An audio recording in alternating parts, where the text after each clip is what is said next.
শুভ সকাল বন্ধুরা, কেমন আছেন সবাই? আমি ভালো আছি। আমার এই ছোট্ট চ্যানেলে আপনাদের সবাইকে স্বাগত। সকাল সকাল চলে এলাম আর একটি ব্লগ নিয়ে। আজ আমার ঘুম থেকে উঠতে একটু দেরি হয়েছে, তাই আর আজ মন্দির যাইনি। সকালবেলার কাজ সেরে চা খেয়ে সোজা চলে এলাম সেলাইয়ের ঘরে, মানে যেখানে আমি সেলাই করি। কিছুটা ইন্টারলকের কাজ ছিল, করে নিলাম। তারপর দেখি মেশিনটাতে অনেক ধুলো পড়েছে। ব্যাস, যে দেখা অমনি মোছামুছি শুরু।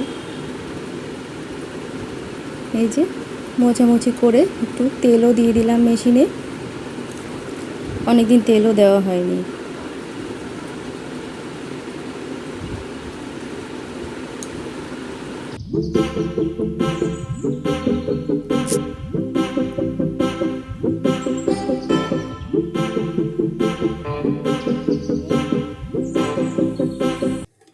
তারপর সোজা চলে এলাম রান্নাঘরে।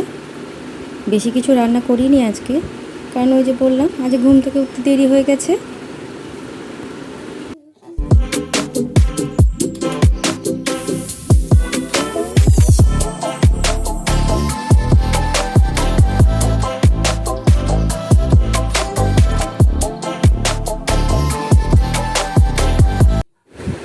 এই যে রান্না হয়ে গেল। আমি এবার গ্যাস, রান্নাঘর সমস্ত মুছে স্নান করে নিলাম। রেডি হয়ে গেছি। এবার আমার একটু সেলাইয়ের কাজ আছে, ওখানে বসবো, পরে দেখা হচ্ছে।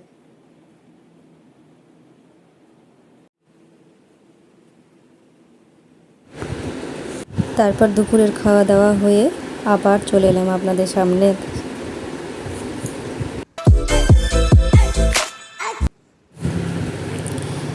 এই যে এই ব্লাউজটা এখনও কাটা কমপ্লিট হয়নি, এখনও কাটিং বাকি আছে। এর আগে আমি একটা নীল ব্লাউজ কাটিং করেছি। এই যে এটা সম্পূর্ণ কাটিং কমপ্লিট, সেলাই বাকি আছে। এটা কেটে নেওয়ার পরে সবুজ ব্লাউজটা ধরেছিলাম কাটতে, তাও এখনও কাটা হয়নি। এবার কমপ্লিট করে নেব, তাই ভাবলাম তোমাদের সঙ্গে একটু শেয়ার করে দিই আমার ব্লাউজ কাটিং।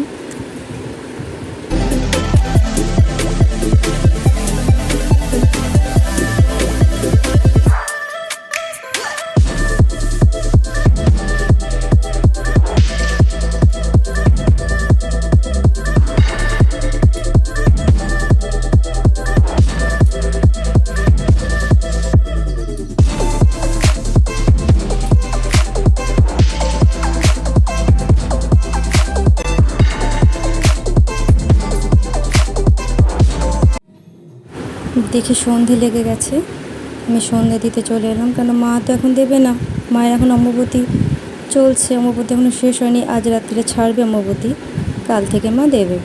আমি আজকের দিনটাও দিয়ে দিই। এই যে সন্ধে দেওয়া হয়ে গেল। আমার ব্লগ যদি ভালো লেগে থাকে তাহলে অবশ্যই একটি লাইক, কমেন্ট করবেন ও আমার চ্যানেলটিকে সাবস্ক্রাইব করে দেবেন। আজ এই পর্যন্তই। শুভরাত্রি, সবাই ভালো থাকবেন।